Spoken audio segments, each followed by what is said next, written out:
Hello, welcome to SharePoint Site Administration Training video series. I'm Chirag, and in this video let's look at creating content within SharePoint site. In this video we will focus on SharePoint's web content management features like creating sites, lists, and libraries. So let's create first a few sites and then list, libraries, and then also let's take a look at what's the difference between SharePoint 2010 and SharePoint 2016 UI in terms of creating this content. So I have this SharePoint 2016 site here. Let's create a subsite. So you go to here, go to site content, and then on a site content here above you can add list and library using add an app button, but also you have this link called new subsite and you can click this. So now in this page you can see that option to create a site and subsites here, and you can see here this is an important section called template.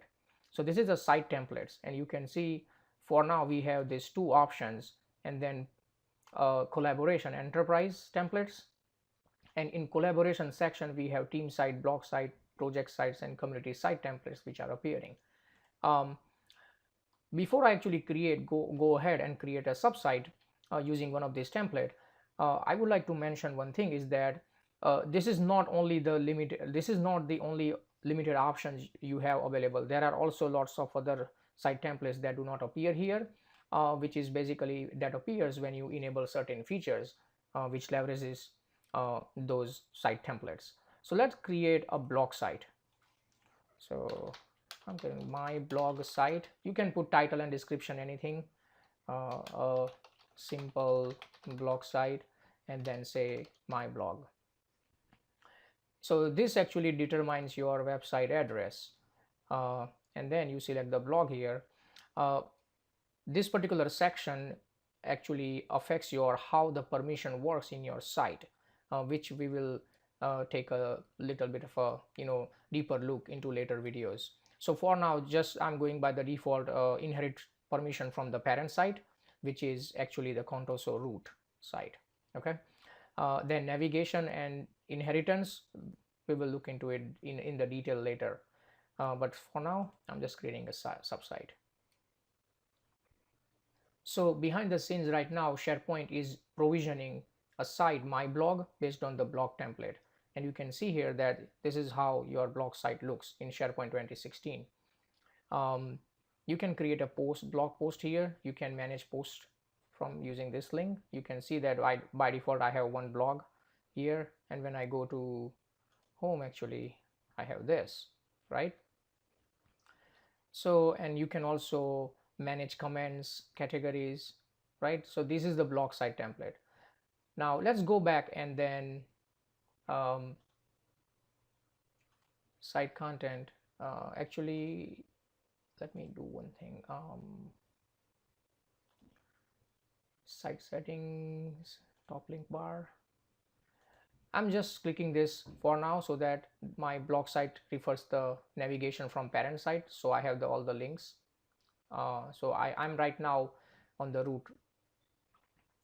So let's create another site content. So you can see here now my site is added here, my blog site, right? Now I'm creating another site here, and this time I'm actually selecting a project site. So let's call this my project site, my projects, just a project. And then you can see here display this site on quick launch, default no, display this site on top link bar of the parent site, yes. And then here see the difference. When I created the blog site I selected no. That's why when you go to the blog site you don't see the top link navigation from the parent, but if I click yes and click create, you can see here now I have the project site and then also the top navigation here by default. So that's why when I created the blog site I had to actually go into site setting, and then in the top link bar setting I had to actually inherit that. So if I stop inheriting these links, this link will not appear. Only the blog site level navigation will appear at the top. So now you know that how you can create sites and subsites at within SharePoint 2016. One important thing actually this is, you can also go into project site and add a subsite under it. So nobody's actually it's just a plain hierarchy. So you go to site content, and then you can see here there is no site, because right now you are actually at the project site level, and you can see it's highlighted, right?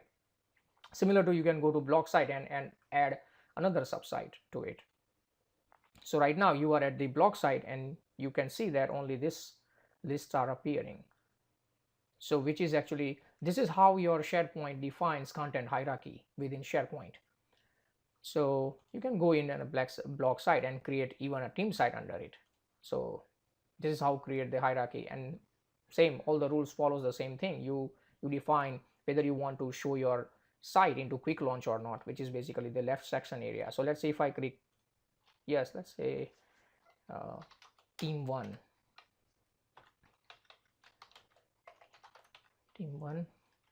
and then I say show them at the top link bar of the parent site.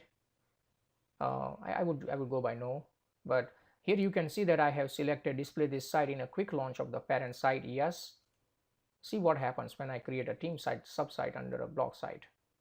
So now you can see that you have a team, and then this is a team site. But when I go to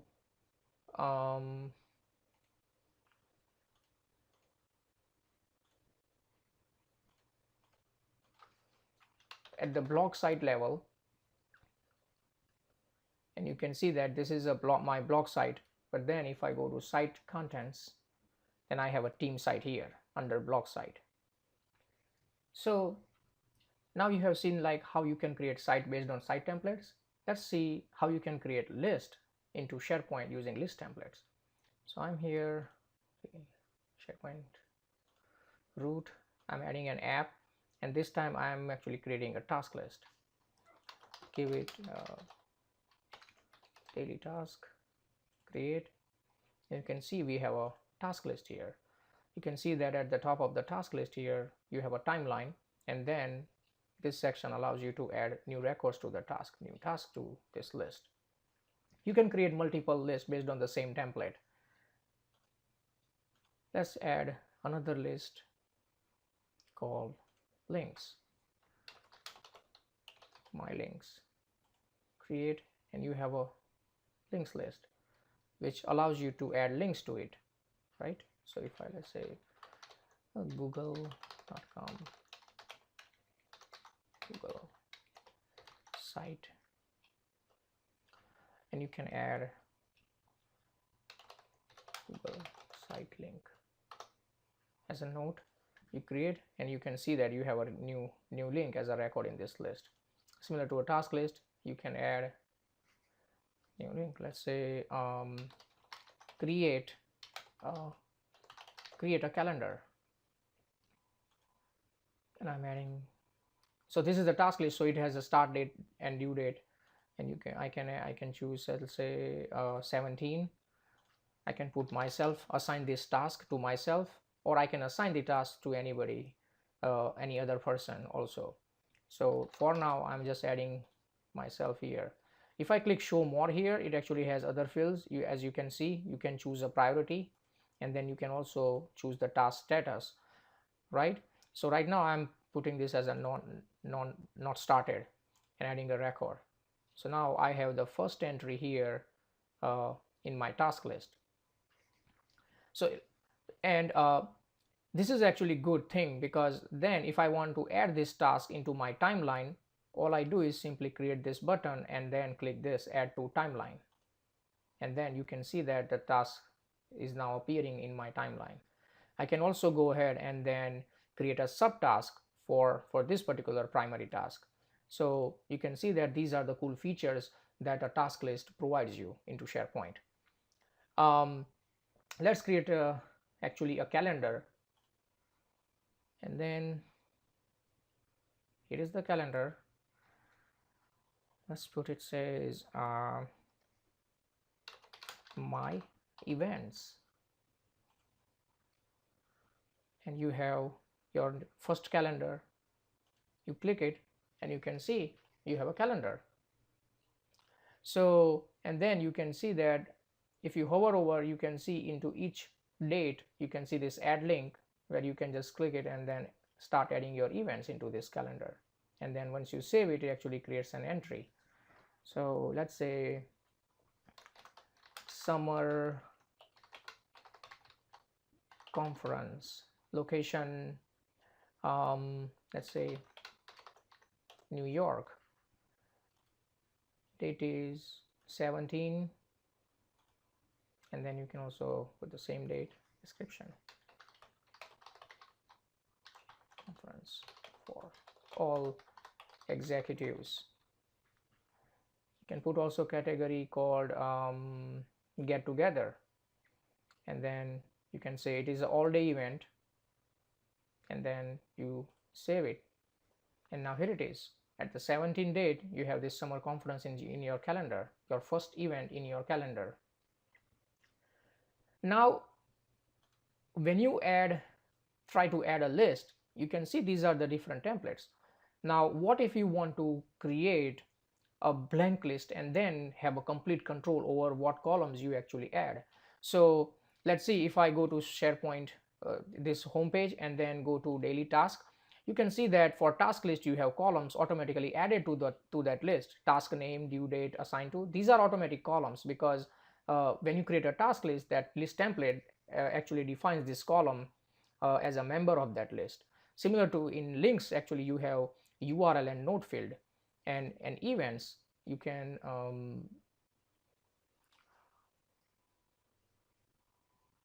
let me see, calendar, and then I'm modifying this view, so I'm going to all events view, right? So here you can see that you have title, location, start time, end time, and all the events. So these are the fields. So based on what list template you choose, the column will columns into that list will be different. So if I want to create a blank list, then go to add an app and choose a custom list, and say let's say I'm creating a movies list, right? So click create, and now you can see you have a new custom list called movies. So if you go to this, you can see that you have only a one column called title. So now you have complete control over what columns you want to add to the list. So this is you can see that how much flexible the SharePoint becomes when it comes to creating a list and adding content to it. And let's actually create some columns into this. Okay, so I'm editing this list, and then you can see here you can also add record, or you can click this button to add a new column, or you can go to list tab in a ribbon control, go to list settings, and then in this particular column section you can see these are the columns you have. You can click this button to create column. Now before I go ahead and create a new column, one thing very important here is when you add a list, these 4 columns will always be there no matter which list you create: modified, created, created by, and modified by. So something to keep in mind. Now I'm creating a new column, and let's say, so we already have a title column, right? So movie title. Let's say we want to put a movie, which year movie released. So we'd say, let's say just a year, and I want to just put a single line of text for now. And then there are other options. We will actually go in a detail with all of these options in a later videos, but for now I'm just creating the column with default options. And now you can see I have a year column here.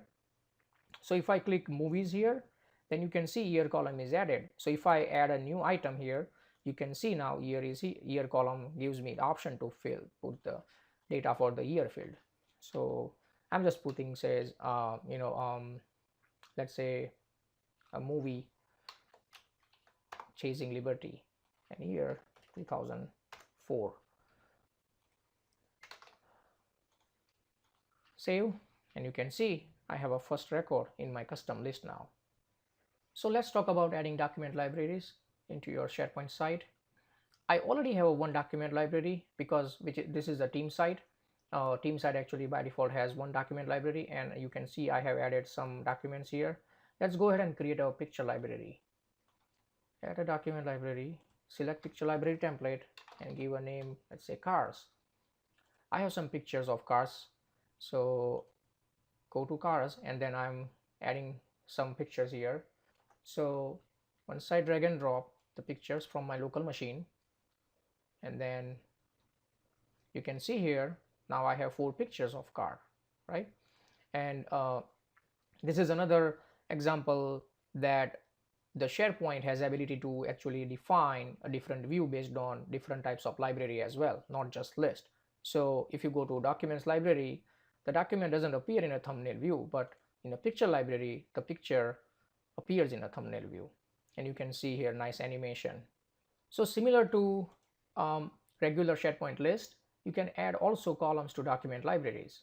So let's say if I want to add a column to this document library called priority, then I go to library, in the library tab into the ribbon, go to library settings, and then here you have all the columns section, create a column, add priority here, and this time instead of single line of adding a single line of text type of column, I'm actually choosing a choice column where I can actually predefine available choices.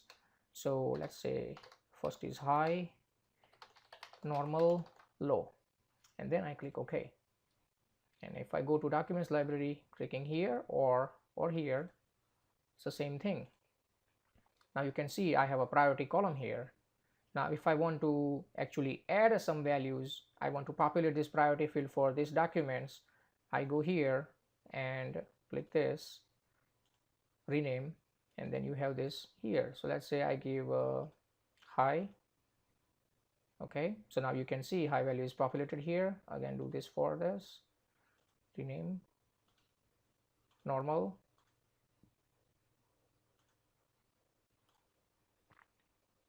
and then rename again. I'm again giving the value high, and also I'm actually populating the title here. See, now I have this high value for 2 documents and normal value for this one document. So now you have seen various ways of creating sites, lists, and libraries.